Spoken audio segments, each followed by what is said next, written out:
Hi everybody, we're back playing more Super Hexagon Nightmare Crack Addiction version. What the Brain crack. Right here. Mind crack. Yeah, that's Okay, I it. just got 9 seconds. Oh Am I boy. on this right map? It's the one that goes dun dun dun dun dun dun I am dun. not on the right. That's alright. Restart. Okay, there, I'm back. I wasted a whole 30 seconds on the wrong map. It's gonna cost you. I know. Were you on one of the super high difficulties or what? What?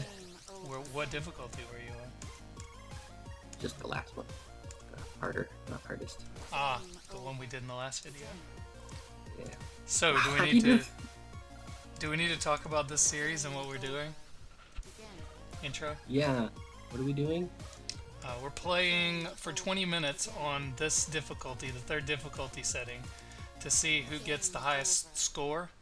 And since this game is fairly impossible to comment on, we are coming up with topics to discuss while we try to beat the other person senseless in a video game.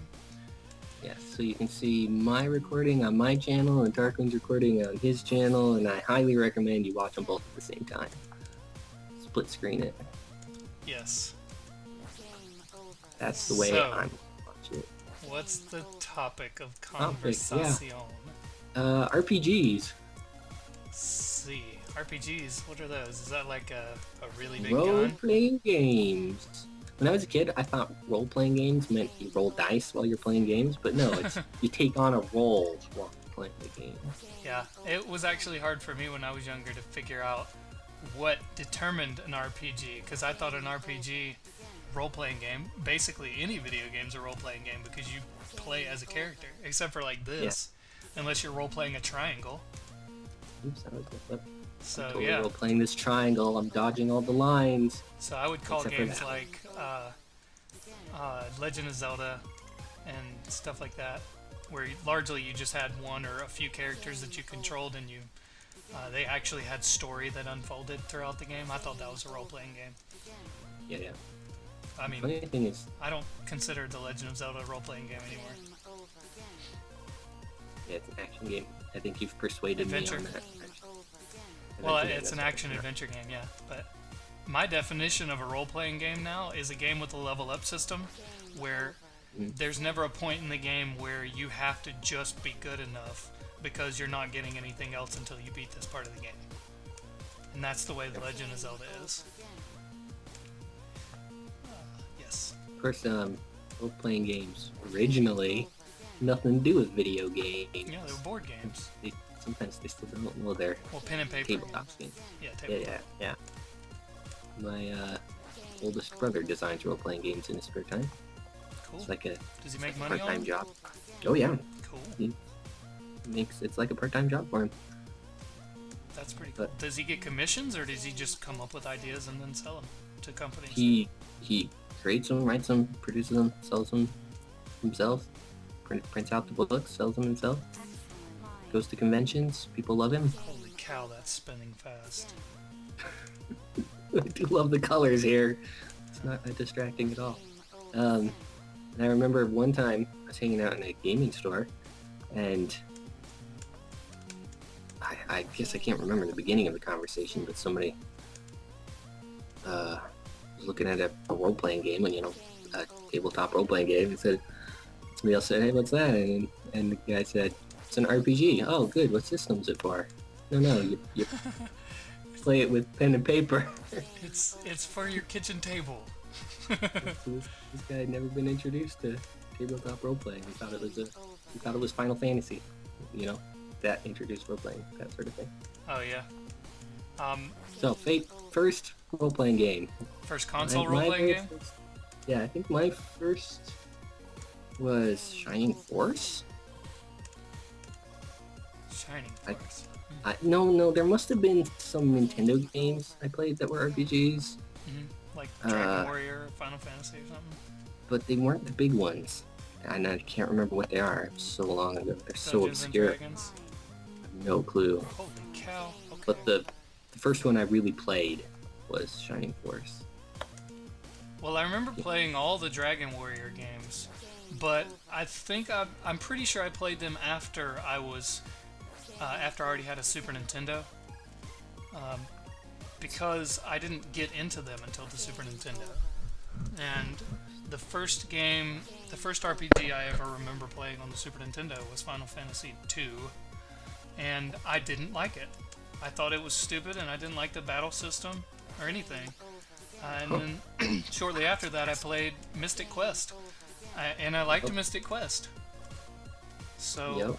I went back and played Final Fantasy II and liked it a little better, but never really got into it. Then I started playing all the Dragon Warrior games on the Nintendo, but I never really... I liked the genre, I knew I wanted to play more of it, but I never beat any of those games. Until Final Fantasy III came around, and then I stayed up all night beating that game when we rented it from the store. I loved that game. And that was about all I played at the time. After that, I wanted to play every single game made by Squaresoft. That's so cool. I remember I loved Mystic Quest as well, but I remember playing a Final Fantasy on the Game Boy with the same mechanics. Mm-hmm. Can't Oh yeah, Final Fantasy Legend, probably. Probably. And it was really hard. That was the main thing about it. You know, I liked it, but it was really hard.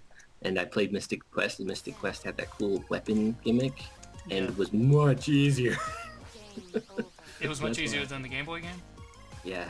Yeah, the Game Boy game, the Game Boy Final Fantasy game that I remember playing was actually Saga 2, which was Final Fantasy Legend 2 in America.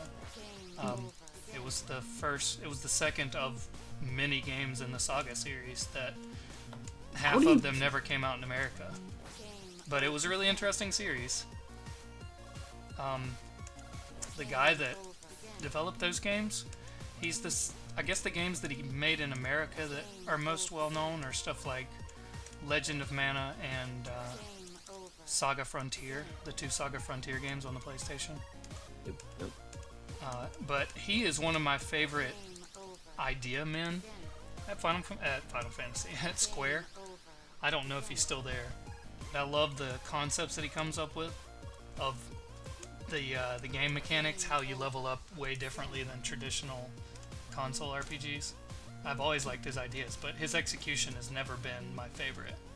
It's like he gets too ambitious, and then it ends up not making sense to anybody. It only makes sense to him. But I do like it. He is definitely ahead of his time as far as his gameplay design goes, I think.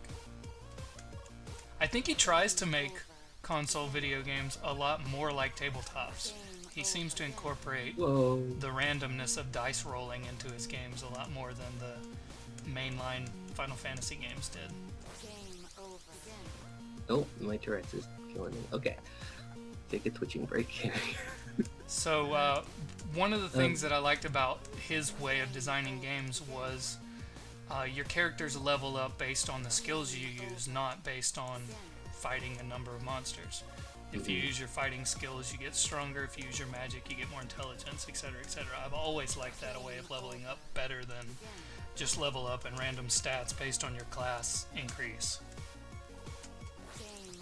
I still think my favorite leveling system in RPGs is Shining Force, because I've never seen another game do it, but at the time it just made the most sense in the world, which was, you know, instead of every enemy you kill gives you however many experience, and the higher level you are, the more experience you need to level up again. Yeah. In Shining Force, you need 100 experience to level up, no matter what level you are. 100. And the Ogre Battle games are like that too. Yeah, and are they? Mm-hmm. I don't remember that. 100 levels. 100 experience. Every level. But it was when you killed an enemy, it compared your level to their quote-unquote level, and gave you 50 was the maximum, or 49 was the maximum. Based on killing stronger or weaker enemies than you? Based on killing stronger enemies, yeah. And yeah, if they were weaker, it would keep going down until you only got 1 experience for killing them. And as a result, if you didn't level up your weaker characters, your party would get weaker because your stronger characters weren't gaining experience. Oh, that's cool. That's a nice balancing mechanic. I like that. Oh yeah, it's brilliant. So it encourages you to use all of your characters as well as, and you can only have what, 6 characters on the battlefield at one time. So you have 12. to cycle through your characters when you have more than 12. Yeah, you have to pick and choose. So That's you know, pretty cool. the weaker ones that you're having a hard time leveling, you just leave out. The farthest I ever got in any of the Shining Force games, I think it was Shining Force 2. I remember getting out of the first city area for the first time, and then they said go past the mountain and find another city or something like that, and I could never find the next waypoint. I had no idea where to go in the game, and I looked around forever and couldn't find the next area. Shining Force 2 wasn't designed as well as the first one. There are a couple spots where it's easy to get stuck. Well, Which I liked the game, but I couldn't figure out where to go, and this was before the internet was. Yeah. Where you could find players' guides easily on the internet. Yeah, fortunately for me, I would borrow them from my brother's friends, and I'd get stuck and ask them, "What do I do now?" And they'd tell me. Oh yeah. So that's nice. Also, the same thing happened in Chrono Trigger. First time I rented and played Chrono Trigger, I got stuck. In the Abbey, you're supposed to push the button or something. With first time you meet Frog. Oh yeah, play the piano.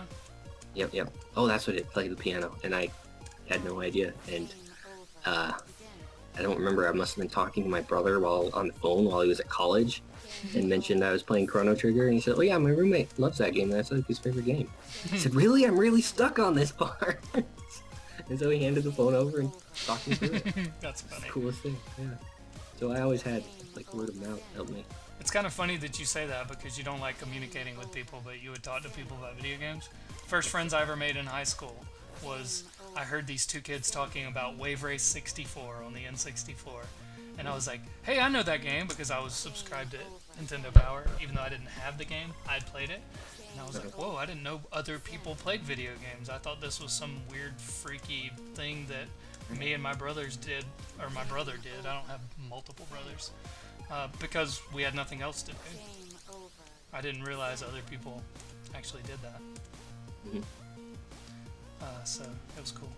And this was in high school. This was like 10th grade, 11th grade, something like that. First time I ever made friends with people talking about video games.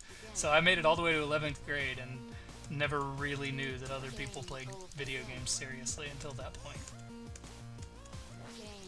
So you mentioned renting Final Fantasy and staying up all the time to beat it. I had a similar experience with Phantasy Star 4, which is still to this day. We didn't have a Genesis when I was younger. Yeah, I was pretty lucky with that. Well, I think the Genesis had better RPGs, but probably because I played them more. I didn't play Final Fantasy 6. I'm a snob. I didn't play Final Fantasy 6 until much later. But yeah, I would stay up all night and play that game so much. It was so long and so hard. And I remember the memory chip in the game died. On Phantasy Star? On Phantasy Star. Wow. So I had to leave the console on all 24 hours, which was really fun. It still took me forever to beat that game. That's one of the few Genesis games that I actually bought. That and Shining Force. You mean bought with your own money, or you got your... Yeah, with my own money. Renting it just wasn't good enough. I had to buy myself a copy. When I was a kid, I bought a handful of Nintendo games, but Genesis games were a bit more special. I think we had a catalog to buy Nintendo games from. It's easy. Oh wow! I remember catalogs and like video game magazines had the little section where you could buy video games out of them. I think the first video game I ever bought was probably. Me and my brother loved this game called Shadowrun on the Super Nintendo, and the video game store that we went to, it was a local own, it wasn't like a chain. This guy said he would buy any video game that was requested for people to rent, and we said we wanted him to buy Shadowrun for the Super Nintendo because we'd seen it in a magazine, and looked really cool. And he said, all right, I'll buy it. And so he put it on the shelf, and we rented it 2 or 3 weeks. Um, and then we didn't rent it for a while after that. And a couple months later, we went into the store just looking for some other game. And there was a little box on the counter that said used games at a discount price. Shadowrun was in there because apparently nobody was renting it. And it was $11 when new it was $60. So I bought the game and loved it. So I got the game at a discounted price because nobody else rented it. It's kind of funny. There was a local video rental place that had games as well. They were called Pick-a-Flick. Pick-a-Flick. Hey, I remember something similar to that actually. They bought games, you know, when whatever the chains that would rent out movies, whenever they were done with their movies, Pick-a-Flick would buy them. So they had the previous generation of rentals, and they were cheaper. That's cool. And it's out of business now. I still remember where it is. I still buy it and look over, because when I was a kid, that was just the coolest store because we could afford to rent those games, and so we rented them a lot. That's cool. That reminds me of Be Kind Rewind, that Michel Gondry movie. Super good movie. They ran a VHS store when the DVDs were just becoming popular. Okay. And Yep. They had the. I know. You know what? I know what movie you're talking about, and yes, it did remind me of Pick-a-Flick. Just watching the preview. That's a very interesting movie. I would highly recommend that to anybody who has fond memories of going to the video store, and especially VHSs, because it was very. You could tell that the guy that directed the movie had a very large nostalgia for that particular time frame. Back before you could just get any movie online. You actually had to go there and flip through the movies, look at the back of the box, and read the description to determine what you wanted to watch, because there weren't just YouTube trailers or something like that on the internet that you could watch. Yeah. So back to the topic. What is the I topic? don't like modern RPGs. I don't like modern RPGs. What? Give me an example of one. I'm changing. Well, and I think the lines are getting blurrier, but from extended exposure. Yeah. So is the new BioShock an RPG? Is BioShock an RPG? I know Borderlands is an RPG, and I don't know if BioShock is an RPG because I don't know if there's a level up system in the game. Oh, well, you gain new abilities. Yeah, well, you gain new abilities in Legend of Zelda. Is XCOM an RPG? The new XCOM? Yeah, XCOM's a real-time strategy game. A roguelike It's real-time not strategy. Well, I mean a roguelike turn-based strategy. Yes. I don't think it's roguelike either. Well, roguelike But in yeah. the sense that it has randomly generated levels. But it doesn't. Oh, well then it's not roguelike. Maybe the Yeah. original XCOM was roguelike. Yeah, the original is Okay. definitely. I haven't played the new XCOM. I've only seen a couple of videos of it. So, you know, the strength of classic RPGs, one of them was characters. Because you had lots of characters and they were well developed and you cared about them. Mm-hmm. And modern gaming, the biggest experience I've had with caring about characters was XCOM, because they were completely customizable. And they did, when they died, they were dead. Yeah, because, you know, I'd get a team and you know, I'd name one of them Julie Kedzie, who's a fighter I like, because, you know, I'm a big MMA nerd. Yes, Most MMA people won't even know who Julie Kedzie is, but I like her. And if she dies, I'm devastated because somebody just killed Julie Kedzie. That's funny. I can't believe you killed my MMA lady. It's so amazing, but The only modern RPGs that I'm familiar with, other than the MMOs, are stuff like Mass Effect and Borderlands and the Final Fantasies and stuff like that. I'm not familiar with very many other ones. and I think There's a new one that just came out that was called Nino Kuni or something. It looks kind of like a modern reinterpretation of Pokemon with Howl's Moving Castle type graphics in it. like those anime style graphics. I'm glad Pokemon is still relevant. Yeah, and Pokemon. It has good classic RPG elements to it. That even if I'm not necessarily a fan of the series, I used to play Pokemon plenty. But Yeah, even me if too. I'm not a fan of the series anymore, it's still great to have that. I've heard that Pokemon Black and White was the revival of the genre. Actually, became the new best Pokemon game of the generations of Pokemons. But I don't know that for Our, certain because I've never played our, it. our time is up, so Okay. I got Oh, whoops. 11.01. I need to die. 13.29. Well then, Hooray! I actually achieved a beating something. Hiram Baker, Bertrudor, Dorker. so I'm gonna practice the next 3 levels and before we play them. I'm going to look at them in fear and probably not practice them. It's a good plan. So everybody, this has been Bertrudor and Tarquin. If there's something you want to hear us talk about, we're gonna make more of these. 3 more. At least 3 more. We might do more. I'm enjoying this. Yeah, maybe we'll do a series where we do first to beat 60 seconds on each one, because that's Yeah, technically beating the level. just talk about the topic until we hit 60 seconds. Yeah, something like that. I'm down with that idea. Anyway, thanks for watching. Bye.